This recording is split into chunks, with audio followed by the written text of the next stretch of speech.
మళ్ళీ ఢిల్లీలో గాని దేశవ్యాప్తంగా రోజుకు ఇలాంటి అనేక సంఘటనలు బయటకు వస్తూ ఉన్నటువంటి పరిస్థితి.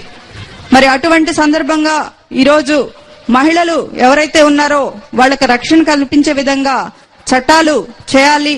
ఈ రోజు మహిళలందరికీ భరోసా కల్పించాలని వైఎస్ఆర్ కాంగ్రెస్ పార్టీ గౌరవ అధ్యక్షురాలు విజయమ్మ గారు, జగన్మోహన్ రెడ్డి గారు మరి మన మహిళలకు భరోసా కల్పించడానికి ఇక్కడికి పంపించడం జరిగింది.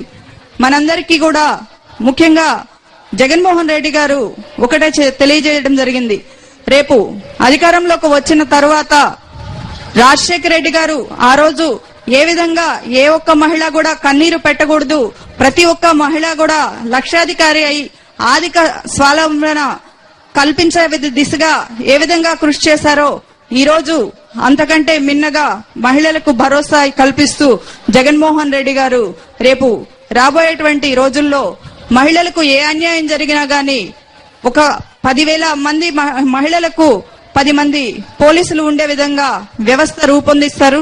అంతేకాకుండా ఈ విధమైనటువంటి అత్యాచారాలు జరిగినప్పుడు వెంటనే ఫాస్ట్ ట్రాక్ కోర్టు ఏర్పాటు చేసి 6 నెలల్లో ఆ కేసులో ఉన్నటువంటి నిందితులకు శిక్ష పడేలా చర్యలు తీసుకోవడానికి, అదే ఇవన్నిటికీ కారణమైనటువంటి మద్యపానం ఏదైతే ఉందో ఈ రోజు గ్రామాన ఈ అత్యాచారాలు విపరీతంగా పెరిగిపోవడానికి కారణమైనటువంటి మద్యపానం ఏదైతే ఉందో గ్రామాల్లో బెల్ట్ షాపులు ఏవైతే ఉన్నాయో అవన్నీ ఎత్తివేసి ఈ రోజు మనకి భద్రత కల్పించే విధంగా ఈ రోజు తీర్మానం చేయడం జరిగింది. మరి ఇవన్నీ జరగాలంటే మన జగన్మోహన్ రెడ్డి గారు ముఖ్యమంత్రి కావాలి.